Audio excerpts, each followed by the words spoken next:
ఇలా మాట్లాడితే రేపు పొద్దున ఇలాంటి వదిలేస్తే ఏమవుతాయంటే వందే మాత్రం పాడనని చెప్తారు, జనగణమన పాడనని చెప్తారు. ఎందుకంటే ఇది బెంగాలీలో ఉంది, మేము పాడమంటారు ఇలాగ వదిలేస్తే. ఒకసారి ఈ ప్రాంతీయత అనే భావం కనుక ఎక్కువైపోయి జాతీయ సమగ్రతకి విభేదం కలిగితే వన్ డే దిల్ సే we don't like to sing Vande Mataram. One day they might say we don't like to sing Janaganamana because of this kind of mindset. This has to be addressed, this has to be corrected. ఇట్లాగే మాట్లాడారు మీకేం పని అని. అమిత్ షా గారి గురించి మాట్లాడింది అదే చెప్పా.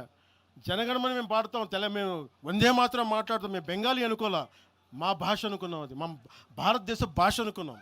అలాంటిది తెలంగాణని ఇంకెంత గుండెల్లో పెట్టుకుంటాం, తెలంగాణ ఎంత లోపట్టుకుంటుంది, తెలంగాణ కోసం ఎంత చచ్చిపోతాం.